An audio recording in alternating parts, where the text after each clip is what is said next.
Assalamualaikum warahmatullahi wabarakatuh. Alhamdulillahilladzi hadana lihada wa ma kunna linahtadiya laula an hadana Allah. Wa ma taufiqi illa billah wa ma tawakkuli wal i'timadi wal i'tisami illa 'ala Allah.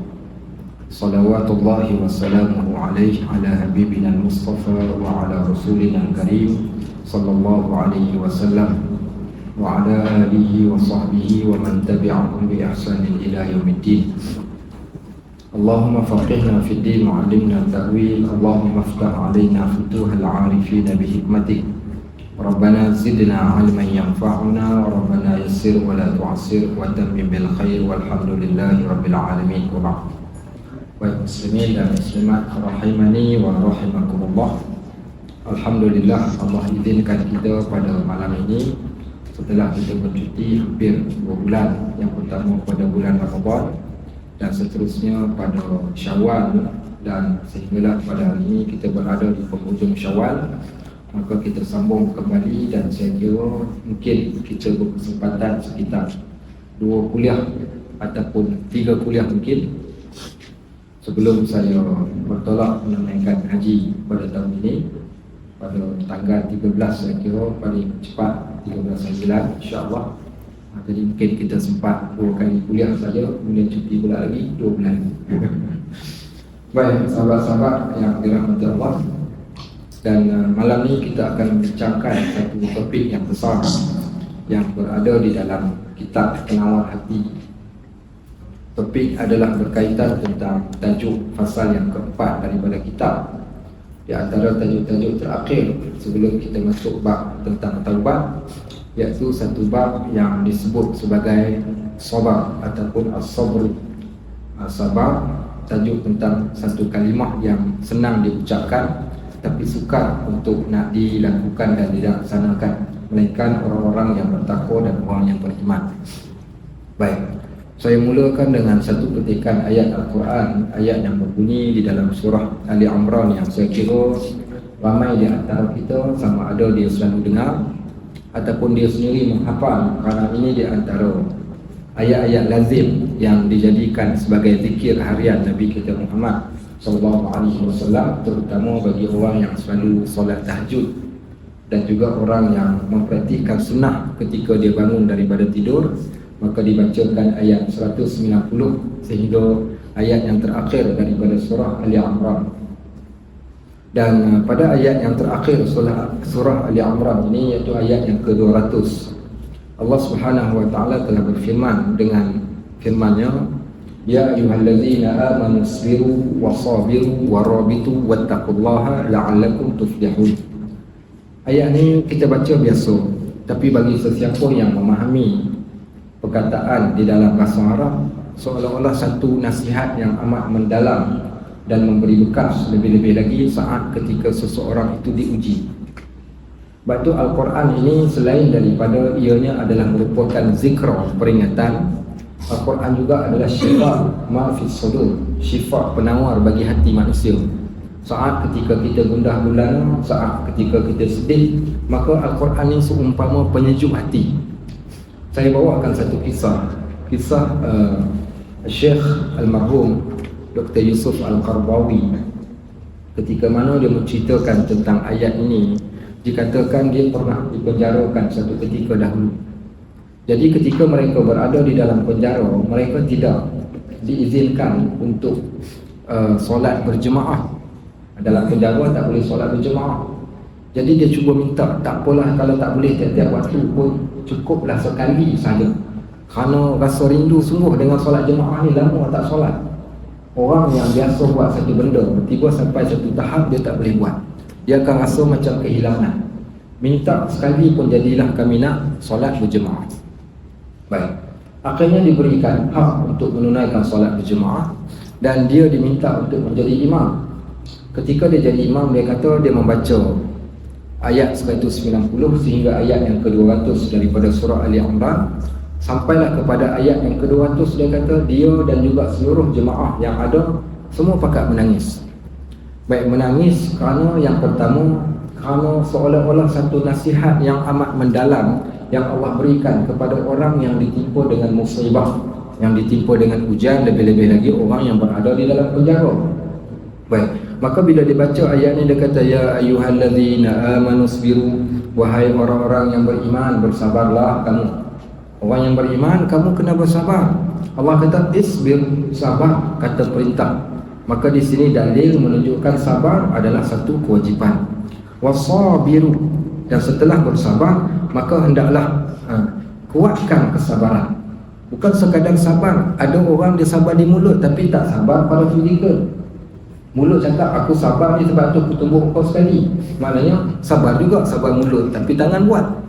Baik, sabar dan kuatkanlah kesabaran. Wasabiru, maksud wasabiru ni isim fa'il, iaitu jadilah orang yang betul-betul bersabar dan teguh dengan kesabaran tersebut. Warabitu, dan jadikanlah kalian, iaitu jadikan kalian, iaitu orang-orang yang kita katakan kuatkan, orang yang teguh, orang yang kuat, dan orang yang kita katakan tetap pendirian kalian ketika saat kamu berhadapan dengan mihnah ataupun tribulasi di dalam kehidupan. Wattaqullah, dan Allah minta kita bertakwa kepada Allah, la'allakum tuflihun, mudah-mudahan kalian akan berjaya mencapai kemenangan. Baik, menariknya bila kita buka ayat ini, pada tafsirnya ayat ini menyebut tentang dua jenis kesabaran. Bila kita baca ayat ni menyebut pada kita dengan dua jenis kesabaran. Kesabaran yang pertama, sabar terhadap perkara dalaman.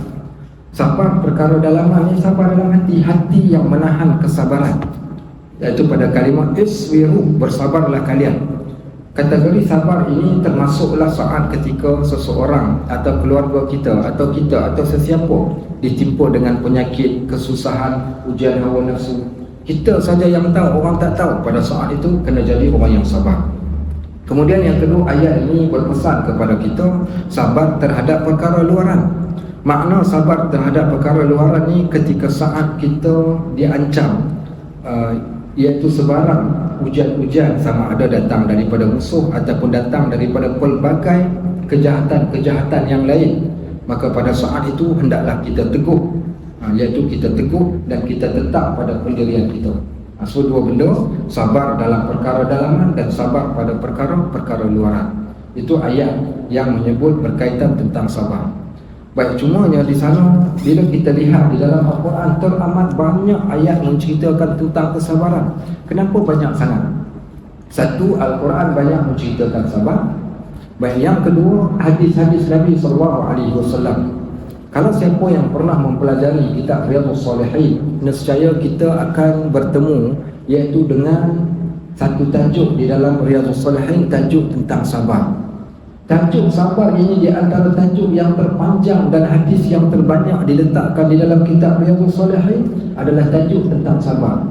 Seolah-olah Imam An-Nawawi ini ketika dia susun kitab Riyadhus Shalihin dan dia masukkan hadis-hadisnya, dia nak ceritakan pada kita, bersedialah kalian wahai orang yang beriman untuk diuji oleh Allah.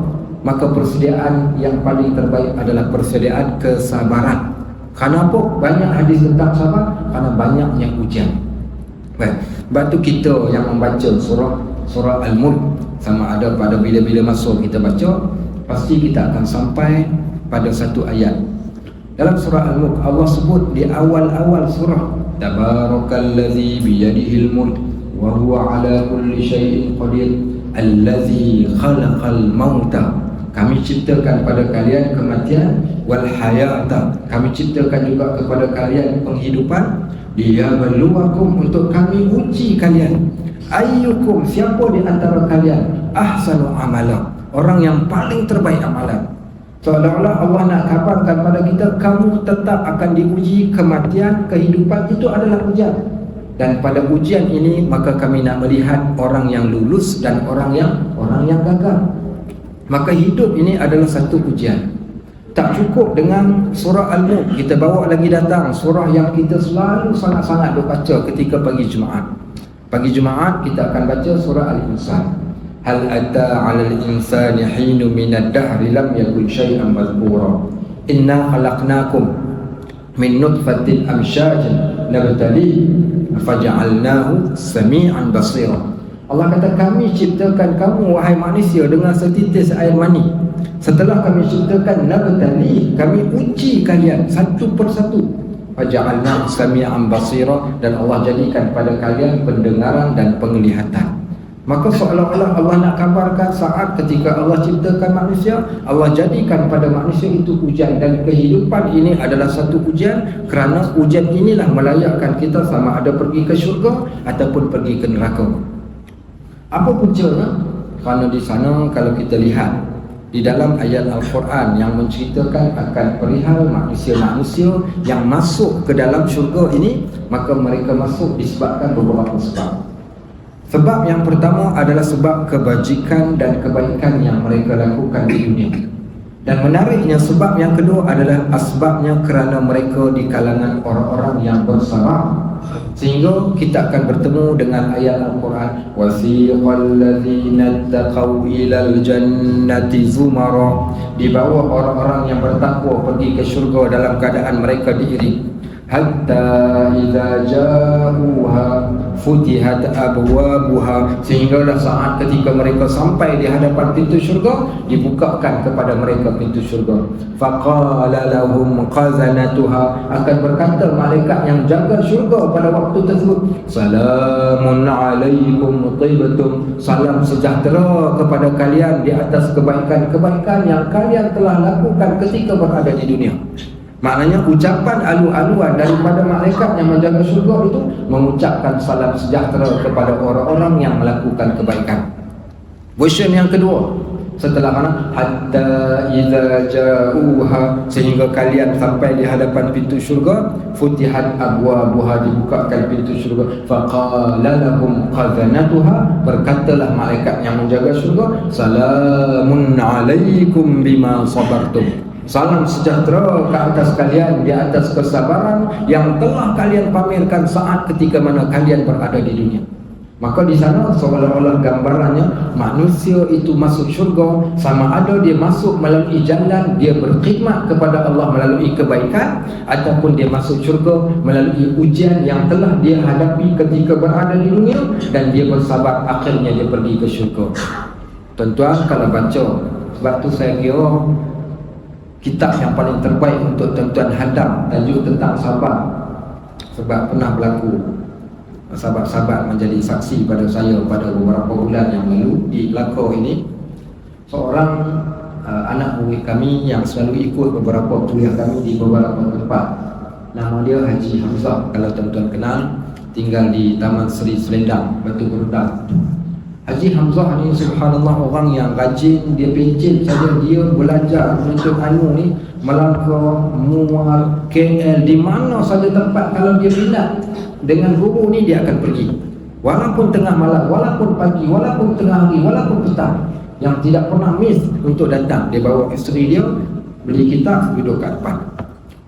Qadarallahu wa ma syaa fa'al. Satu ketika dia telah ditimpa kena kanser, sakit dari satu hari makin teruk, pergi ke hospital sehingga doktor kata dah tak boleh buat apa-apa, balik ke rumah. Bila dia balik ke rumah ni, jadi orang pergi ziarah, dia duk sebut dekat orang, duk sebut dekat isteri dia, boleh tak panggil Ustaz Najib? Isteri dia kata tengah malam, pukul 2 pagi takkan saya nak call Ustaz Najib, tunggu esok siang lah. Orang yang datang dipesan, bagi tahu dekat Ustaz Najib, Haji Hamzah nak jumpa dia. Saya pun banyak orang dah pesan, kita pun pergi malam tu. Abang Jai dan beberapa orang yang lain, kami pergi ziarah. Bila saya tengok dia dah terbaring kat atas katil dalam keadaan yang dah nazak, dah teruk sangat dah. Dia cuba nak bangun, saya kata Haji Hamzah, tak payah bangun. Tahu tak siapa datang ni? Tahu, Ustaz Najib. Alhamdulillah. Dia minta anak dia, angkat dia juga tak duduk. Angkat duduk, pegang tangan kita tak lepas. Saya kata dekat isteri dia, setahu saya Haji Hamzah ni orang yang dah baca kitab Riyadhus Shalihin, betul tak? Isteri dia kata, ya Ustaz. Dia kata tolong bawa main kitab Riyadhus Shalihin, saya nak baca sebagai halwa telinga. Orang yang berada dalam keadaan sakit ketika nazak ni, telinga dia telinga yang paling sensitif. Mulut tak mampu nak cakap, mata tak mampu nak lihat, tapi telinga sensitif. Apa kami buat? Saya bacakan bermula daripada hadis yang pertama sampailah kepada beberapa hadis cerita tentang sahabat. Dia dengar dengan diam, khusyuk dengar hadis yang kita bacakan. Saya rasakan subhanallah, kita bacakan hadis ketika saat orang diuji ini dan bacakan ayat Al-Quran ini lebih afdal bagi kita daripada sebarang ubat yang lain. Karena orang yang ada iman ni, tidak ada benda yang boleh menjadi penawar kepada kehidupan mereka ni melainkan Al-Quran dan kalam Nabi SAW. Satu hadis yang kami baca di hadapan dia, kisah seorang perempuan. Perempuan ini dia telah ditimpa dengan satu penyakit, iaitu penyakit seumpama orang yang sakit sawan. Orang sakit sawan ni kalau sekali dia kena, kalau lelaki satu hal, ini perempuan dia akan jatuh tergolek, dia akan jadi seolah-olah macam seakan-akan histeria, dah lupa diri, keluar air liur, berguling-guling kat atas tanah. Kalau dia memakai pakaian pun sudah pasti pakaian dia akan jadi terbuka. Jadi dia rasa penyakit ini membebankan dia. Datang bertemu Nabi SAW dan dia berkata, "Ya Rasulullah, aku telah ditimpa dengan sakit sekian. Boleh tak kiranya engkau ya Rasulullah doakan, pohon kepada Allah, mudah-mudahan Allah akan sembuhkan penyakit aku." Apa yang Nabi SAW katakan kepada perempuan ini? Nabi SAW tidak terus berdoa. Boleh saja kalau baginda nak berdoa, tapi dia berikan penawar dalam bentuk kata-kata yang baik supaya difikirkan, terutama kepada orang saat ketika dia ditimpa ujian. Termasuk juga kita hari ini yang pasti di antara kita diuji dengan pelbagai ujian. Maka kata Nabi SAW kepada perempuan ini, "Wahai si fulan, aku boleh doakan engkau dan Allah akan makbulkan, Allah perkenankan dan engkau akan sembuh. Tetapi nak tak engkau, dua pilihan aku bagi, doa Allah sembuhkan, dan yang kedua engkau sabar, Allah gantikan kepada engkau syurga. Kalau engkau bersabar, Allah nak gantikan kepada engkau ni syurga ni." Dan menariknya perempuan ini berkata, "Kalau begitu ya Rasulullah, aku memilih dengan pilihan yang kedua, iaitu untuk bersabar kerana nak dapatkan syurga." Berapa ramai di antara kita hari ini yang mengeluh saat ketika mana dia diuji. Kenapa dia mengeluh? Kerana dia tidak nampak apakah yang ada di sebalik ujian tersebut. Sebab tu kalau siapa yang dah membaca kitab Riyadhus Shalihin, dibaca hadis-hadis cerita tentang sabar ni, saya yakin dia akan menghilangkan salah faham dia tentang setiap ujian yang ditimpakan Allah ke atas dia. Bahkan dia akan berkata saat ketika dia diuji, "Alhamdulillah, saya telah mendapat Lailatul Qadar." Kalau dia diuji, dia akan mengucapkan, "Aku telah mendapat Lailatul Qadar." Apa puncanya? Saya mengajar di satu tempat, saya sebut, kebetulan dalam kitab tu dia cerita orang yang diuji ni seumpama orang yang mendapat Lailatul Qadar. Jadi seorang perempuan kakak ni dapat dia dengar dan faham. Dia pun balik rumah dia selepas kuliah tu. Besoknya saya tengok dalam posting dia dalam Facebook, "Alhamdulillah, Ustaz Najib baru cerita pasal Lailatul Qadar. Pagi tadi akak dah dapat Lailatul Qadar." Jadi orang tak faham, dia tunjukkan caption, gambar dia, kereta dia, Honda Civic dia kena langgar daripada belakang, gemuk daripada belakang.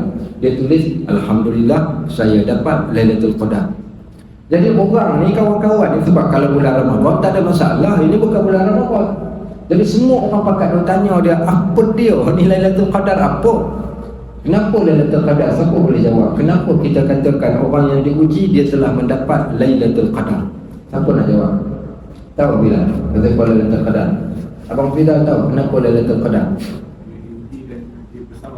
Dia diuji dan dia bersabar. Apa kaitan dengan Lailatul Qadar? Doa dia dimakbulkan. Okey, tak apa. Pak Lang ada nak jawab ke? Tengok tangan duk tunjuk muka surat tu. Okey, baik. Pak Lang ada jawapan, Pak Lang?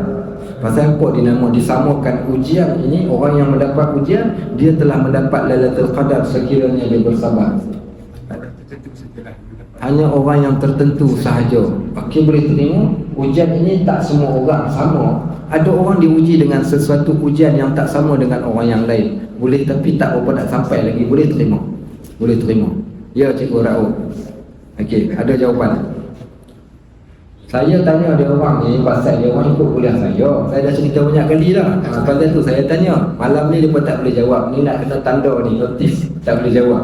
Okey, baik. Ya, Abang Jan. Abang Jan. Baik. Maksudnya walaupun jadi kemeremen, otak mau ligat. Okey, memorizing mau kuat.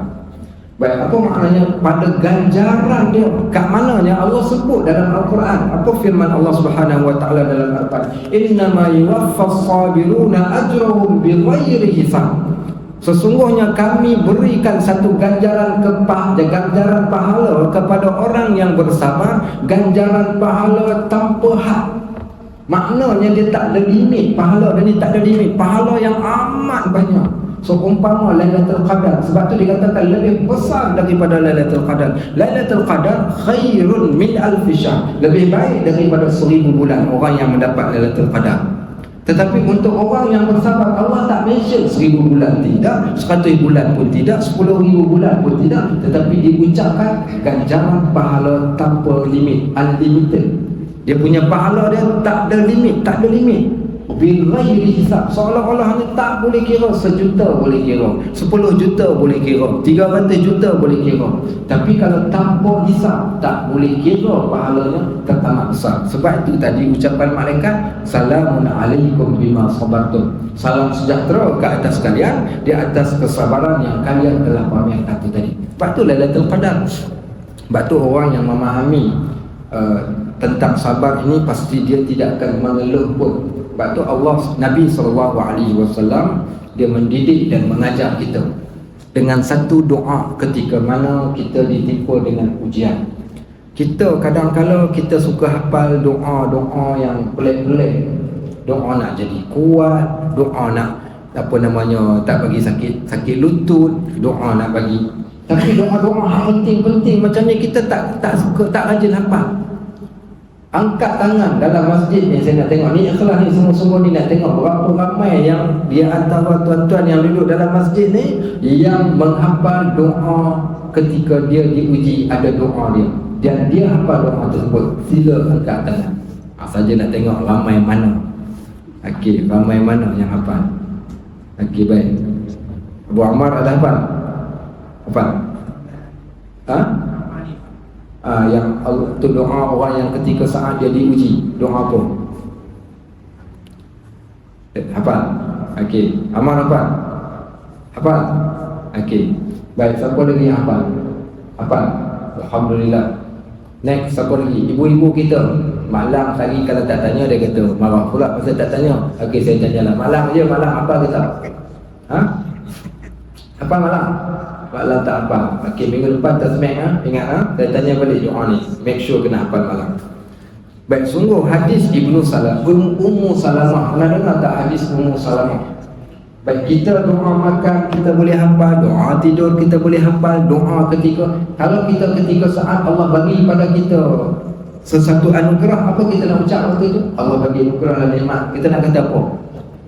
Alhamdulillah dah, tu apa tahu kan? Baik, tapi waktu diuji kita tak rajin, tak ramai orang yang hafal. Ummu Salamah ni dia tanya Nabi SAW, dia kata, ya Rasulullah, kalaulah aku ni diuji dengan ujian, apa doa yang aku nak baca? Kalau aku ditimpa dengan ujian, apa doa ni yang aku nak baca ni? Menariknya Nabi SAW berkata kepada Ummu Salamah, iaitu isteri dia.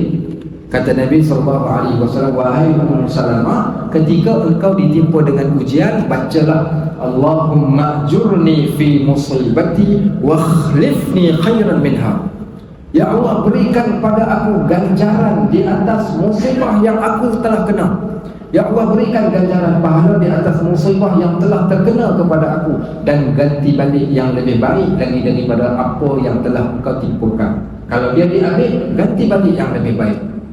Ummu Salamah orang yang meminta daripada Nabi SAW akan doa tersebut. Allah gantikan suami dia dengan Nabi SAW. Setelah suami dia meninggal, Allah gantikan siapa?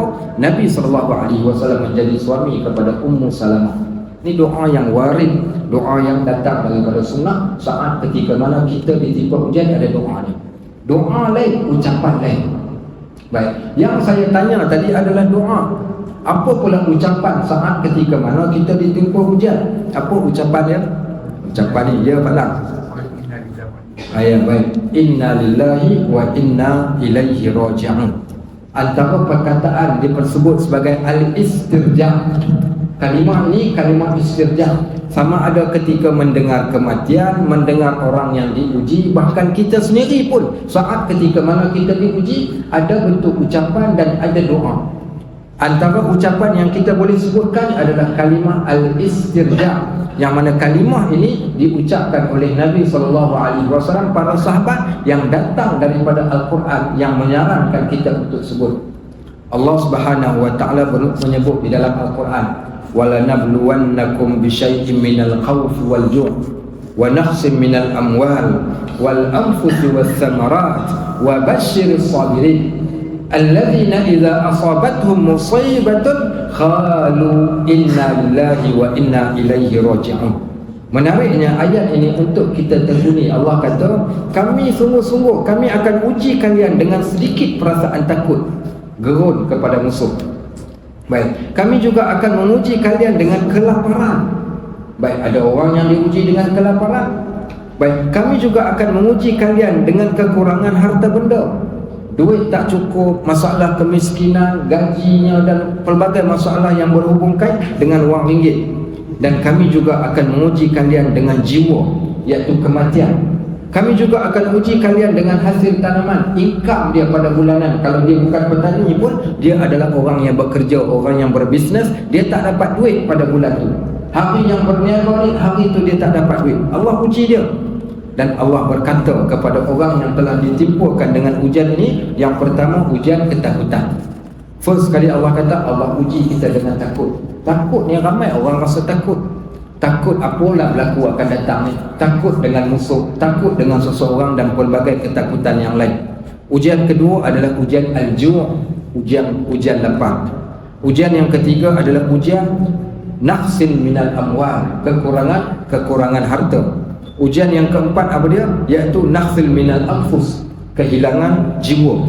Baik, ujian yang kelima, ujian apa? Naqsin minas samarat, iaitu kekurangan hasil tanaman ataupun income. Baik, 5 ujian ni yang kebiasaan kena dekat kita. Kebiasaan yang ujian kita yang kita dah rasa berat ni ujian apa? Ujian wang ringgit, ujian tentang ekonomi, ujian tentang kematian, ujian tentang sakit. Inilah ujian yang selalu kita lihat sebagai ujian. Dan Allah menyebut di sebalik ujian pada fizikal ini, Allah berkata, wa basyiris sabirin, sampaikan kabar gembira kepada orang yang diuji. Mustahil kalau tanpa benda baik yang akan datang selepas uji, Allah takkan kabarkan pada kita kabar gembira. Kabar gembira ini adalah sesuatu benda yang baik yang sedang menanti kepada orang yang ditimpa ujian sahaja yang akan dapat kabar gembira. Baik, sedangkan orang yang ditimpa dengan kesenangan, maka tiada kabar gembira kepada mereka. Baik, contoh sebagaimana ayat Al-Quran, Allah ceritakan tentang istidraj. Allah kata, wa sanastadrijuhum min haitsu la ya'lamun. Kami angkat darjat manusia daripada satu tingkat ke satu tingkat. Susah jadi senang, senang makin senang, makin senang makin senang. Maka orang yang makin senang ini, dia tak sedar yang itu adalah ujian dan dia rasa seronok dengan ujian tersebut. Dan tiada kabar gembira, sebenarnya itu adalah racun yang paling bahaya, adalah racun kesenangan yang Allah berikan kepada kita.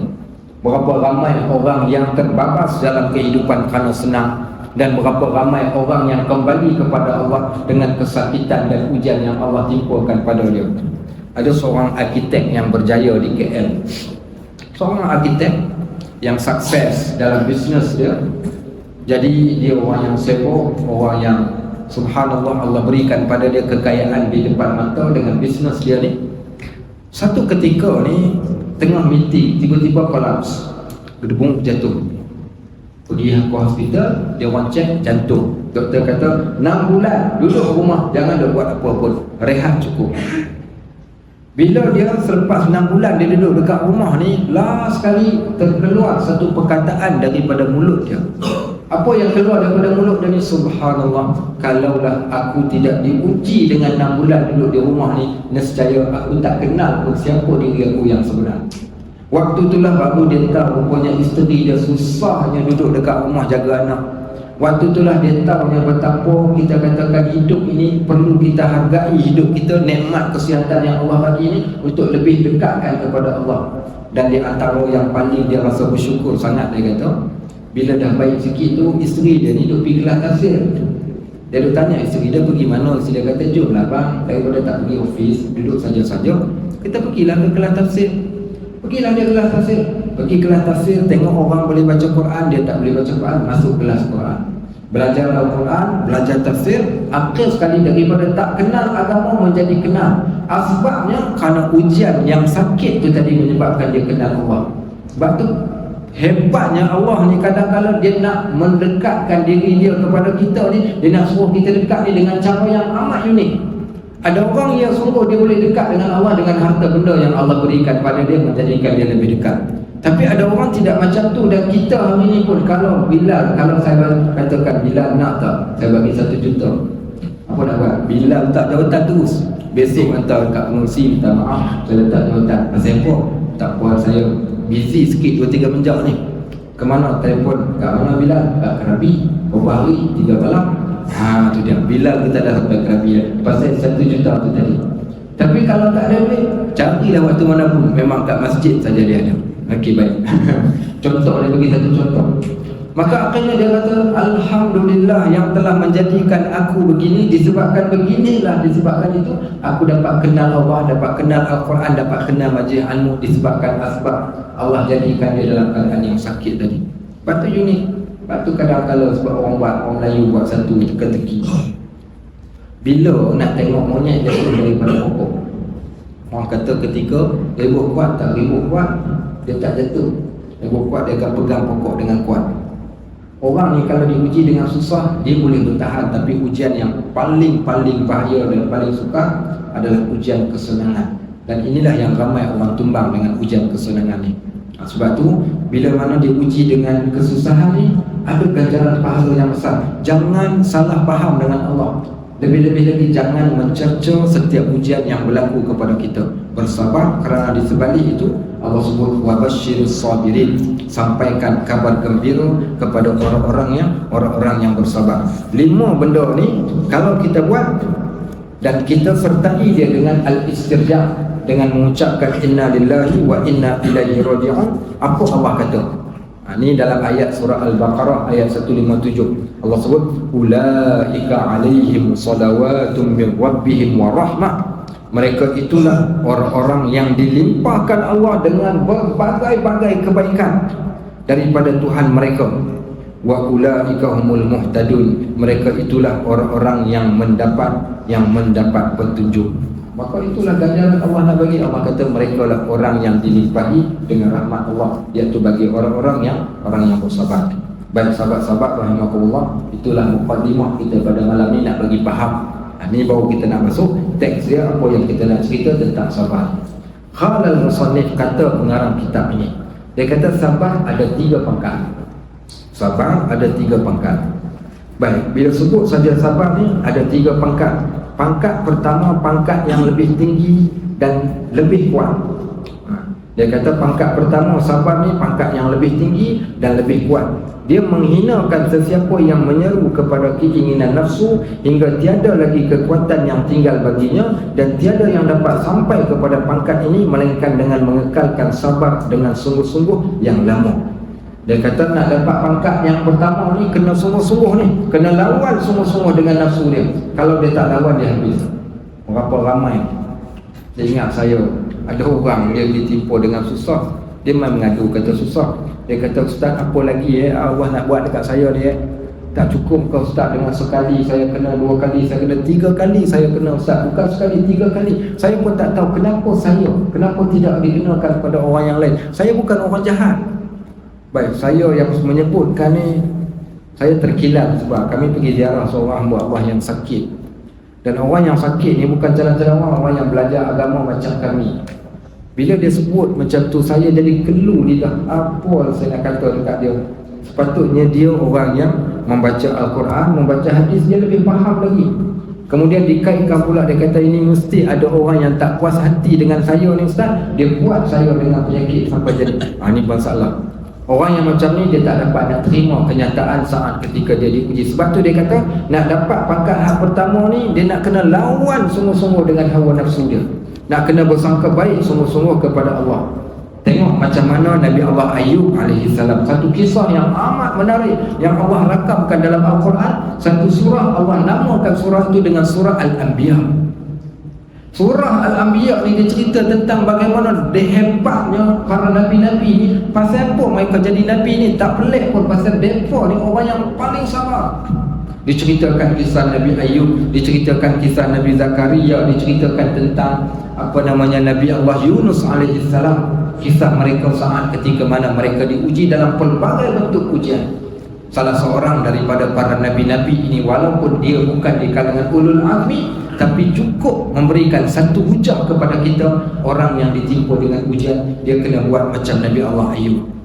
Nabi Allah Ayub ni Allah timpakan pada dia dengan dua bentuk ujian. Permulaan diuji dia dengan kesenangan terlebih dahulu. Allah berikan anak khil, dikatakan 10 orang anak lelaki. Manusia ni kalau dapat anak lelaki ni dia rasa seronok, dia rasa secure, dia rasa dia kuat, dia rasa megah, dia rasa dia hebat, sebab dapat anak lelaki. Baik, Allah berikan pula kepada dia ladang-ladang yang mengeluarkan hasil. Allah berikan pula kepada dia ni peternakan yang baik, ada binatang ternak yang baik, yang banyak. Dia usahakan dia dan anak-anak dia. Kemudian first kali Allah berikan pada dia ujian pertama. Apa dia Allah buat? Allah tarik balik semua nikmat yang Allah bagi. Bila ditarik nikmat yang dia dapat ni, apa berlaku? Benda pertama yang hilang daripada hidup dia adalah anak-anak. Anak-anak ni bila tengok bapak dah tak kaya lagi, anak tinggalkan bapak terlebih dahulu, tinggalkan dia dengan isteri dia. Allah datangkan pula ujian yang kedua yang lebih dahsyat, iaitu Allah datangkan penyakit pada dia pula. Penyakit, sehingga penyakit ini sebahagian daripada kitab ni melampau sangat dalam menceritakan tentang sakit Ayub, Nabi Allah Ayub alaihissalam. Sampai cerita yang Israeliat dikatakan ulat jatuh ke atas riba, dia kutip ulat buah boleh ke atas kepala, tu cerita pembohong. Baik, pelbagai lagi cerita, tapi dia dikatakan ditimpa satu kemudaratan, iaitu satu penyakit, sakit boleh. Sakit macam mana? Allahu a'lam, kita tak payah nak siasat lanjut-lanjut lah. Baik, apa berlaku dekat Nabi Allah Ayub ni? Bila dia sakit, isteri dia mai jumpa dia. Sampai ke satu tahap, isteri ni tuan-tuan muslimin dan muslimat, kita hari ni mungkin kita sama ada kita cakap dekat isteri kita cakap dekat kita, abang don't worry lah abang, I will love you forever and ever till Jannah. Siapa dia tu? Isteri kita ni. Pasal apa dia cakap macam tu dekat kita? Pasal kita boleh bawa dia berjalan, kita boleh beli gelang mai dekat dia, kita boleh bawa dia makan ke mana tempat dia nak pergi, kita bawa. Pasal kita sihat, dia pun sihat. So dia kata, abang, I will love you forever and ever. Tak ada galang ganti lagi dah. Abang seorang kekasih adik jenah. Okey, siapa dia ni? Okey, dia kata dekat suami dia. Baik, tak apalah, waktu tu suami dia tengah sihat. Sekarang tuan-tuan tengah sihat. Satu hari kelak tuan-tuan akan sakit, saya akan sakit, kita semua ni akan dapat sampai, mungkin kita akan sampai ke satu keadaan penyakit yang teruk. Berapa lama kita nak sakit? 1 minggu, isteri mungkin boleh bersabar. 1 bulan, 2 bulan, 3 bulan. Kalau penyakit yang sampai ke tahap bertahun-tahun, kalau ada orang dia boleh bela isteri dia 5 tahun dia sabar, okey. Dia boleh bela isteri dia 3 bulan dia sabar, okey lagi. Tapi kalau dia boleh bersabar untuk membela suami dia sehingga 7 tahun lebih dia boleh bersabar, dia lebih hebat daripada isteri Nabi Ayub. Diceritakan di dalam Qisasul Anbiya, isteri Nabi Ayub, Qil dikatakan namanya Rahmah. Dia pergi bertemu dengan suami dia, iaitu Nabi Allah Ayub. Dia kata, suamiku, dia kata, sampai bila abang nak bela ni? Sampai bila nak bela? Nabi Allah Ayub alaihissalam bertanya kepada Rahmah. Dia kata, apa masalahnya yang kau tanya macam tu? Dia kata, tak tahan, tak langgar dah dia nak belum ni. Tuan-tuan ingat senang ke nak jaga orang tua sakit stroke, terbaring kat atas katil, kena tukarkan pamper? Kalau bukan 2 benda. Yang pertama, mawaddah wa rahmah. Tak ada mawaddah, tak ada rahmah, habis ditonyoh je butuh kita dengan tu Bruce Baga tu. Kalau tak ada mawaddah, tak ada rahmah. Yang kedua ada apa? Ada iman ataupun ilmu. Kalau tak ada ilmu, tak ada iman, saya kira silap-silap hari bulan dimaki hamun kita tiap-tiap hari. Orang tua ni tak guna punya orang tua, bagi makan berak, apa dia ingat kerja tu dia rasa berak dia. Mustahil tak keluar benda macam ni? Tak mustahil, boleh keluar. Sama ada keluar daripada mulut isteri kita ataupun boleh keluar daripada mulut anak-anak kita, kalau tak dibekalkan iman pada dia orang ni. Saya pernah ketika bapa saya sakit 2 minggu terlantar ke hospital. Kita duduk tunggu dia. Sampai satu hari ni dia kata bawa pergi ke tandas sekejap. Saya kata tak boleh apa ni, wire berserak kat dada ni, nak pergi tandas macam mana? Kemudian nurse tu sambung, nurse kata tak apa pakcik, pakcik berak je dalam pampers, kita dah pakai dalam pampers kan, nanti kita basuh lah. Dia bisik kat saya, dia kata takkan kau nak biar nurse basuh berak aku? Dia kata tak apa abang, saya basuh. Baik, tak apa, dia berak. Tuan-tuan berak orang tuan-tuan, maunya dia makan pula kerdas, dia makan petai, dia makan jenuh kita. Baik, jenis apa makan ni, dia punya keluar, dia punya berak, jangan kata berak, kentut dia pun kita dah lari lah. Ini kau pula berak, kalau tak ada iman, dia tak hantar kita belajar, tak boleh tahan tuan-tuan. Tiba-tiba bila dia berak ni, dah tahan banyak hari dah, kemudian dia berak. Tak apa, kita bersih. Ambil wipe, pergi bucin, cuci. Nak bersih tu tuan-tuan, tak pernah kita bersih ni najis orang tua kita. Tuan-tuan nak boleh sekali, dua kali, tiga kali.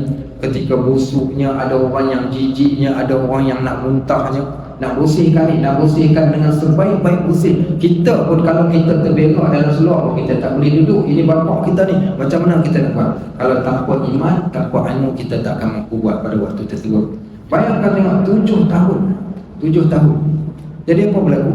Setelah 7 tahun, Nabi Ayub tanya dia, aku nak tanya engkau wahai Rahmah, berapa lama dah ni aku sakit? Dia kata 7 tahun. Berapa lama dah Allah bagi nikmat dekat kita? Terdiam isteri dia.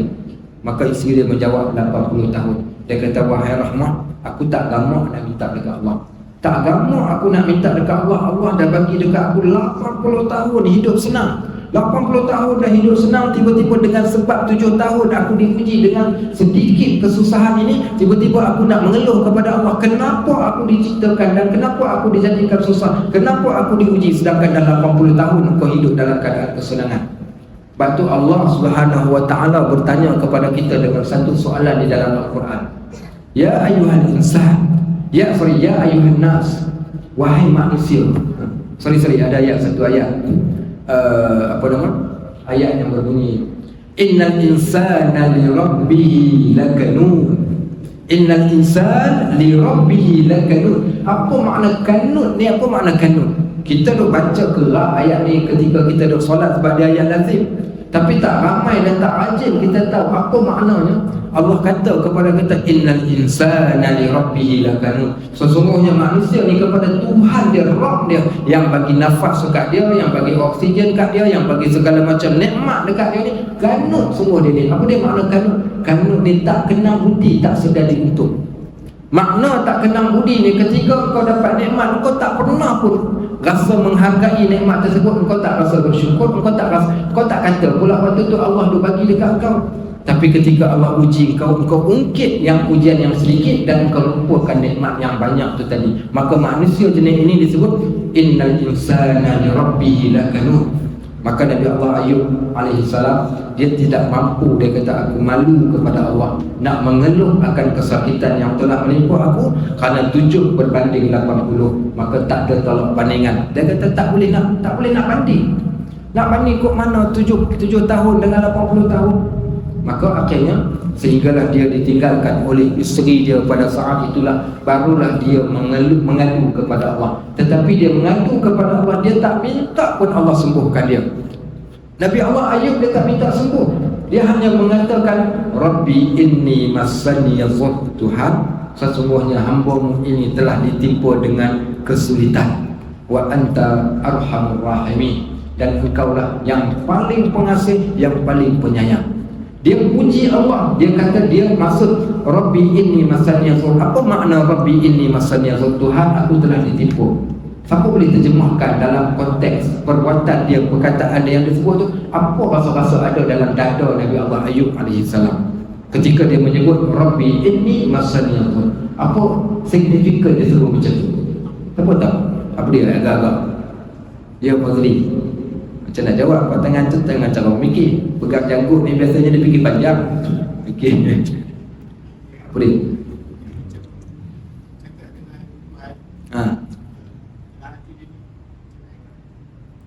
Okey, siapa nak jawab? Siapa nak tolong? Siapa nak tolong? Maksudnya bila dia kata Rabbi inni massani yadhur, Tuhan aku telah ditipu penyakit. Wa anta arhamur rahimin. Engkau yang Tuhan yang Maha Pengasih, Maha Penyayang. Apa signifikan dia sebut macam tu? Dia nak khabar apa dekat Allah? Sebenarnya dia tak minta pun disembuhkan, tapi apa yang dia dah sampai? Ya Amy, tak ada jawab. Oh, ingat dah jawab dah. Lepas tangan tak kat dagu tu, ingat dah jawab tu. Okey. Ya, apa? Mau kita ada jawapan? Ya, malam? Supaya Allah beri dia kekuatan dan kesabaran. Supaya Allah bagi dia kekuatan dan kesabaran. Okey, boleh juga terima. Boleh. Dia mengadu dengan Allah. Okey, dia mengadu dengan Allah. Boleh tak kalau kita nak katakan, boleh juga kita terima dia mengadu dengan Allah. Boleh tak kita nak katakan macam ni? Maknanya di sebalik simbolik, maksudnya hati dia nak khabar dekat Allah, engkau uji aku ya Allah, aku redha. Aku redha dengan ujian yang kau bagi. Rabbi inni masani Tuhan, engkau telah uji aku dengan kesulitan. Wa anta arhamur rahimin, engkau lah yang paling pengasih. Dua benda. Yang pertama dia redha, dia nak khabarkan dia redha, dan yang keduanya ihsan, belas daripada Allah. Engkau yang maha pengasih, maka engkau berikan kepada engkau kasih sayang, rahmat engkau kepada aku. Sama ada apa sahaja aku sanggup terima dan aku redha. Maknanya dia boleh terima apa sahaja yang Allah nak bagi. Nabi Allah Ayub alaihissalam. Tuan-tuan, kita lihat bagaimana Nabi Allah Ibrahim alaihissalam juga orang yang ditimpa dengan ujian yang amat dahsyat. Dicampak dalam api, dihalau oleh bapa keluar daripada rumah, kaum dia halau dia keluar daripada bumi Palestin pada waktu tersebut. Kemudian berkahwin 40 tahun tak dapat anak. Dapat anak, Allah kata bawa anak pergi tinggal kat dalam kebun getah. Contohlah, bukan kebun getah, pergi tinggal dekat tengah padang pasir ni. Kemudian tinggal isteri, tinggal anak, patah balik pergi kat tempat yang kau datang tadi pula. Kemudian datang balik pula tengok anak dia. Tengok anak dia dah besar sikit, seronok aja tengok anak. Baik, kita berhenti pada azan baik. Barakallahu fikum, alhamdulillahirabbil alamin. Kita beri laluan pada azan, kemudian kita akan sambung balik insya-Allah. Baik, alhamdulillah wassalatu wassalamu ala Rasulillah wa ala alihi wa sahbihi wa man wala. Kita sambung sikit lagi kisah tentang bab berkaitan tentang sabar. Baik, satu pengarang kitab ini dia kata nak dapat pangkat tahap pertama ni jenuhlah, susah. Pasal dia nak kena kekalkan sabar dengan sungguh-sungguh, dan bukan sekejap tapi dalam satu tempoh masa yang lama. Kita takkan dapat sabar yang macam ni melainkan dengan ilmu, melainkan dengan iman, dan kita kenal sungguh Allah Subhanahu Wa Taala, dan kita dapat seimbangkan, dan kita tahu bagaimana Allah telah bagi nikmat pada kita dengan nikmat yang amat banyak. Maka ujian ini hanyalah segelintir ataupun peratus yang kecil daripada nikmat-nikmat yang lain yang Allah dah bagi dekat kita. Termasuk Nabi SAW, dia stres. Manusia, bila orang kecap, orang kata, orang kutuk, orang halau, orang bangkang, orang maki, siapa tak terasa hati? Nabi SAW pun sedih. Tapi Allah ni dia nak bagi Nabi SAW yang rasa lapang ni, apa dia buat? Dia bagi ayat, turunkan ayat Al-Quran, sampaikan Allah berkata, Alam nashrah laka sadrak Muhammad, bukan kami lapangkan dada kau? Tak ada benda yang paling kita nak sekali Allah lapangkan dada kita ni saat ketika mana kita diuji. Hati, jiwa kita lapang, kita tak rasa sempit dada. Sebab tu dia kata, pengarang ni kata ni, sabar sungguh-sungguh dan tempoh masa yang lama. Dan orang yang sampai dalam pangkat ini, dia termasuk dalam golongan yang berikut. Siapa golongan yang darjat pertama ni? Dia kata yang pertama, orang-orang yang darjat pertama ni, orang yang dikatakan kepada mereka dengan satu kata-kata. Rupa-rupanya orang yang teguh, orang yang tetap, orang yang istiqamah, orang yang kekal pada prinsip dia daripada awal sampai akhir. Ketika dia senang, ketika dia susah, dia tak ada masalah dengan Allah, dia tetap bersangka baik. Maka pada saat itu orang yang sabar dan teguh ini akan dikatakan kepada mereka. Siapa yang kata ni? Allah menyebut di dalam Al-Quran, dan Allah perintahkan kepada malaikat katakan kata-kata ini kepada kita, cuma kita tak dengar. Macam mana kita tahu? Kita tahu daripada Al-Quran. Oh, rupa-rupanya ada malaikat yang bercakap-cakap dengan kita. Ada malaikat yang sentiasa bercakap dengan kita ni 24 hours. Ada malaikat yang sedang berinteraksi dengan kita ni dalam keadaan kita tak nampak pun malaikat tu. Ayat daripada surah Al-Ahqaf ini, ayat yang ke-13, Allah cerita. Ayat ini Allah berkata, ayat ini sama dengan ayat di dalam surah Fussilat, hampir sama. Iaitu ayat yang berbunyi, Innal ladzina qalu rabbuna Allah summa istaqamu Dan sesungguhnya mereka-mereka yang berkata Tuhan kami adalah Allah, ketika dia senang, ketika dia susah, itulah Tuhan kami. Kalau dia senang, Allah yang sama juga bagikan kesenangan. Ketika dia susah, dia tahu kesusahan ini ujian saja daripada Tuhan yang sama juga. Dia stand dia macam tu keadaannya. Ketika mana mereka teguh dan mereka beristiqamah di atas jalan yang benar ini, maka dikatakan fala khaufun alaihim, maka sesungguhnya Allah kata tidak akan ada kebimbangan daripada sesuatu yang tidak baik kepada mereka. Apa saja yang main dalam hidup dia tak kisah. Waktu ketika dia ditipu dengan penyakit, alhamdulillah. Ketika dia diberikan kesenangan, alhamdulillah. Sebagaimana di dalam hadis Nabi SAW kata, saya terjemahkan bahasa senang faham. Aku tapik dua orang ni. Nabi kata, aku rasa hairan pada dua orang ni. Maksud hairan ni, aku rasa takjub sungguh dengan dua kelompok manusia ni. Ketika kami berikan kepada dia kesenangan, syakar, dia bersyukur pada Allah. Dan itulah yang paling terbaik untuk dia. Ketika Allah berikan pada dia kesusahan dan kesulitan, sabar, dia bersabar. Dan itulah yang lebih baik kepada dia. Maknanya dia tak ada masalah. Dia punya stand sama saja sebiji macam tu. Ketika senang, ketika susah, Pak Haji don't worry, tak ada masalah punya. Pak Haji tak kisah. Okey, senang pun okey, susah pun okey, semua main daripada Allah. Sebab tu saya sebut dulu, kalau siapa pernah ikut kuliah Riyadhus Shalihin saya kata pada perkataan inna lillahi wa inna ilaihi raji'un ini bukan pada sebutan. Kita kadang dah sebut tak habis, kemudian tak sebut saja di mulut, tapi dalam minda kita ni, dalam hati kita ni, kita tak ada kefahaman tu. Apa namanya, Pak Haji kena penyakit ni, tak boleh buat. Dia kata innalillah ajalah. Mulut sebut innalillah, ada kematian sikit, ada orang ni susah sekali-sekali rumah bakal innalillah. Pasal apa sebut tak habis, sebut bagi habis. Dan bukan sekadar sebutan innalillahi wa inna ilaihi raji'un ni, sebutan ini disebut di mulut dan diiktikadkan di dalam hati. Apa yang kita kena iktikad? Ayat ini ayat akidah. Bagaimana ayat akidah innalillahi wa inna ilaihi raji'un ni, semua yang berlaku ini, baik yang senang ke yang susah. Yang senang dulu aku dah ucap alhamdulillah, dan sekarang Allah bagi kesusahan dekat aku, semua ni mai daripada Allah. Wa inna ilaihi raji'un, dan semua kita ni termasuk aku yang diuji ni, kita akan dibawa balik untuk bertemu Allah Subhanahu wa taala. Mana kita nak letak muka kita bila kita komplain pada ujian yang Allah bagi? Surah Al-Ankabut, Allah menyebut permulaan surah Al-Ankabut, Alif Lam Mim, ahasiban nas an yutraku an yaqulu amanna wa hum la yuftanun. Alif Lam Mim, adakah kamu wahai manusia, kamu menyangka kamu dah cukup beriman, kamu dah cukup hebat dengan keimanan kalian, dengan ilmu kalian, sedangkan kalian belum lagi diuji. Selagi mana kita tidak diuji, kita tak boleh nak klaim, nak mengatakan kita beriman. Dan Allah berkata walaqad fatannal ladzina min qablihim, kalau kamu rasakan kamu pelik kerana kamu diuji, kamu tahu tak kami telah uji manusia sebelum daripada kamu. Wala ya'lamannal ladzina sadaqu wala ya'lamannal kadzibin.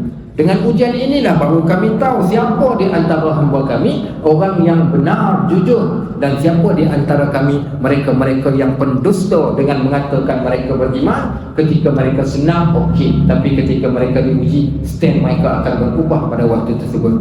Maka orang yang teguh dengan kesabaran ini, maka mereka akan dikatakan, siapa kata? Allah akan kata, dan malaikat akan ucapkan kepada mereka, fala khaufun alaihim, mereka ni takkan takut. So innalillah ni adalah i'tiqad yang mesti kita kena pegang. Semua yang berlaku Allah bagi jadi. Kita semua akan dihadapkan balik di hadapan Allah. Dulu ingat kami uji kau, waktu kau dapat senang, dulu kau dapat duit, kau cakap apa? Kau cakap alhamdulillah, okey lah pasal kau senang. Bila kami bagi susah, engkau dah mula condemn, engkau dah mula marah, engkau dah mula resah, engkau dah mengeluarkan perkataan yang tidak elok, maka engkau gagal dalam ujian ini. Maka kita tak takutkah kita saat ketika kita bertemu Allah? Sebab tu dia kata orang yang sabar ini mereka tidak ada ketakutan, wala hum yahzanun, bahkan mereka tidak akan berduka cita di atas setiap segala sesuatu yang berlaku ke atas mereka. Sahabat-sahabat, tangan putus. Seorang sahabat bernama Ja'far bin Abi Thalib dalam peperangan Mu'tah, 2 belah tangan yang boleh suap makan, boleh pergi bekerja, cari rezeki untuk keluarga, lebih sikit boleh keluar pergi berperang. Dilantik dia untuk jadi panglima, tangan kanan pegang bendera, tangan kiri pegang pedang ataupun sebaliknya. Tangan kanan dicantas dengan pedang, putus tangan kanan. Apa dia buat? Lepaskan pedang, pegang bendera dengan tangan kiri. Apa dia kata dekat tangan dia? Wa fi sabilillahi ayyatuhal yad. Demi jalan Allah wahai tangan kanan aku. Kemudian tangan kiri pula putus, diselitnya bendera di celah leher dia. Tangan kiri putus, demi jalan Allah wahai tangan kiri aku. Akhirnya sehinggalah dia ditikam dan dia jatuh gugur, disambut bendera oleh sahabat yang lain sehingga mencapai kemenangan. Apa yang Nabi SAW sebutkan akan Ja'far bin Abi Talib. Sesungguhnya Ja'far bin Abi Talib telah gugur sebagai syahid. Kedua tangannya telah putus dan Allah telah gantikan kedua belah tangannya dengan sayap, dan dia akan berterbangan di dalam syurga dengan sayap tersebut. Terus diberikan ganti balik dengan tangan dia yang hilang. Kita yang tak nampak mungkin kita rasa dia telah habislah dia, macam manalah ahli keluarga dia. Sebab tu ada satu ayat yang lain yang hampir sama dengan ayat ni, ayat dalam surah Fussilat. Ayat bagi orang yang beristiqamah, orang yang teguh dengan pendirian ni, saat ketika mana dia nak mati datang malaikat. Allah berkata kepada para malaikat, wa absyir, Allah kata apa? Innal ladzina qalu rabbuna Allah thumma istaqamu tatanazzalu alaihimul malaikah. Orang yang mengatakan Tuhan kami adalah Allah dan mereka teguh dengan pendirian mereka, ketika mereka nak mati, para malaikat turun dengan jumlah yang ramai. Malaikat akan berkata kepada orang ni, alla taqafu hamba Allah, jangan engkau takut, wala tahzanu, jangan engkau bimbang akan apa yang kau tinggalkan keluarga dan anak kau. Wa abshiru, Allah sampaikan pula pada malaikat. Malaikat cepat cakap pada dia, tunjukkan pada dia bil jannatil lati kuntum tu'adun, dengan syurga yang terbentang luas. Sebab tu ada orang meninggal, subhanallah, muka yang bersih, seolah-olah senyum, seolah-olah sedang memandang pada sesuatu benda yang cantik. Tuan-tuan baca dalam perang Uhud, seorang sahabat bernama Malik bin Nawar, kalau tak salah, ataupun Anas bin Nawar, saya dah terlupa nama dia yang tepat. Dia turun daripada bukit ni, turun bawa pedang masuk ke tengah medan ni. Dia kata, sesungguhnya aku telah dapat mencium bau syurga, dan aku telah seumpama aku dah nampak taman-taman syurga di hadapan aku. Demi jalan Allah terus turun, dan dia gugur di tengah jalan tersebut. Tapi poin nak ceritakan, mereka adalah orang-orang yang teguh, dan kita nak sampai ke tahap mereka ni bukan satu benda yang senang, mudah diungkapkan, tapi sukar selagi kita belum, kita diuji dengan ujian yang berat. Baik, maka itulah yang akan dikatakan Allah kepada orang yang bersabar. Baik, dan yang kedua juga diserukan kepada mereka ketika mereka mati. Siapa yang sabar, mereka akan mendapat satu seruan. Seruan apa? Seruan pada ayat terakhir surah Al-Fajr. Walaupun asbabun nuzul ayat ini cerita tentang Uthman bin Affan, tapi ayat yang berbunyi, ya ayyatuhan nafsul mutmainnah irji'i ila rabbiki radiyatan mardiyah. Wahai jiwa-jiwa yang tenang, jiwa yang tidak pernah mengeluh, jiwa yang tidak menyalahkan Allah, jiwa yang redha akan ketentuan Allah, jiwa yang tenang, kembalilah engkau kepada Tuhanmu, radiyatan, engkau redha, dan engkau mardiyah, diredai oleh Allah. Sebab itu disebut dalam Quran kan ayat, radiyallahu anhum wa radu an. Maka mereka ini Allah telah redha kepada mereka, mereka juga redha di atas apa yang Allah jadikan kepada mereka. Dan yang terakhir, yang ketiga, ketika mereka dibangkitkan di hari kiamat, Allah akan berkata kepada mereka yang bersabar, fadkhuli fi ibadi, masuklah kalian ke dalam kumpulan hamba-hambaku yang berbahagia, wadkhuli jannati, dan masuklah ke dalam syurga bersama-sama dengan hamba-hamba kami yang bersabar. Allahumma ja'alna minhum, ya Allah jadikan kami di antara mereka. Qul amin. Mudah-mudahan insya-Allah. Barakallahu fikum wa jazakumullahu khairan katsira. Subhanakallahumma wa bihamdik, asyhadu an la ilaha illa ant, astaghfiruka wa atubu ilaik. Wa sallallahu ala sayyidina Muhammad wa ala alihi wa sahbihi wasallam. Walhamdulillahi rabbil alamin. Assalamualaikum warahmatullahi wabarakatuh.